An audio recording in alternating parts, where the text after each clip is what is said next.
Hey, fabulous first graders. Welcome back to another great day of reading. Today we're going to talk about the difference between fiction and nonfiction books. Now, you may not have heard of nonfiction before. Maybe you have. Either way, that's great. We're going to talk about the differences, and we're going to see if we can notice any in these two books. The first book is just called Giraffes, and it has a photograph of a real giraffe. The second book is called Giraffes Can't Dance, and it has an illustration of a giraffe bending backwards. So we're going to look through both books and see what kind of things we notice between the two books. Okay, so I already noticed on the cover page that this is a real photograph of a giraffe, and this other picture is what we call an illustration, which means someone drew it. Typically, fiction stories have all illustrations except for a few that might have a few photographs. Same for nonfiction. Nonfiction typically has all photographs, except sometimes they may draw an illustration. It just depends on the author of the book, okay? So there's our first comparison, so photographs and illustrations. I notice that this one has a topic. The topic is, in fact, giraffes. So this whole book is about giraffes. This whole book is about giraffes. This book, Giraffes Can't Dance, I think is going to tell us a story. So we have topic and we have a story. This story can be real or it can be fake. And in this case, it's probably going to be fake.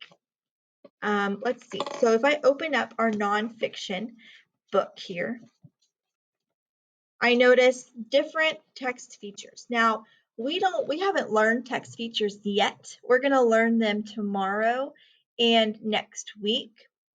But I'm going to go ahead and tell you that nonfiction books have text features. Okay, so if I show you, there's table of contents. This is called a heading. It tells you what this page is probably going to be about. And then it has those photographs inside the book. Okay, and if I look, I see a lot of information being given to us about giraffes. So this one says mealtime. So this 2-page spread here is about a giraffe's meal. So I'm going to put tells information for nonfiction. It's very informative. Okay. For the Giraffes Can't Dance, I see some monkeys. I think that this book would rather entertain its readers instead of telling information and teaching us about a topic, because it's telling us a story about how giraffes can't dance, and it tells us a story about the giraffe and different animals. So the giraffe, his name is Gerald. So this story already has a character.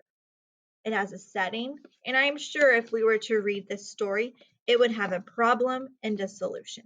So it has those 5-finger retell story elements that we learned last week.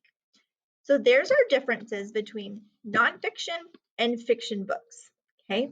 And I attached a anchor chart that looks like this. I just printed it from the slide.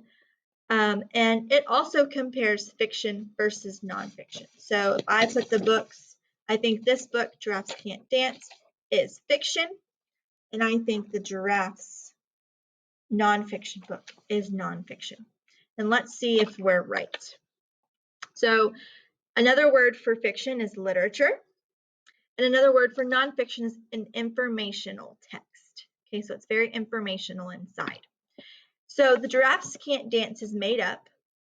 Yeah, I would say so. You have to read it in order to understand the story. It entertains us. We talked about that one. has illustrations, character and setting, problem solution, tells a story. Animals can talk. Now I'm going to open it up and see if our animals inside this book are in fact talking. Let's see. I would say that they are talking because look, they're dancing. So oh look, hey, look at clumsy Gerald. The animals all sneered. Sneered's a fancy word for said. So that animals are in fact talking in this book. And then there's a beginning, middle, and an end, which kind of goes along with our 5-finger retelling with our hand. Okay, so I agree that giraffes can't dance is fiction. Giraffes, however, let's see if it's really nonfiction. True facts. I would say so because it told us about giraffes at home and then the mealtime, about what giraffes eat. So I would agree that has true facts. You can read it in any order. I agree. If you don't have to read, or if you don't want to read the whole book about giraffes, you just want to know what they eat or when it's mealtime, you can open up to this page and just read what they eat, and then you can learn new information about what giraffes eat. And then it teaches its readers. So instead of entertaining us like this book did, it is teaching us something new.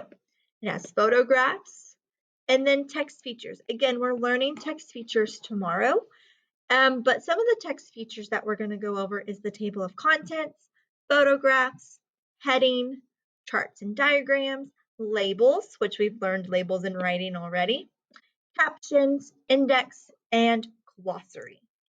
All right, so if you want to practice finding a nonfiction book, there are a bunch of these National Geographic Kids books on Epic that you can read. And a lot of them will read it to you, but I challenge you to try and read it on your own. Okay, thanks, friends.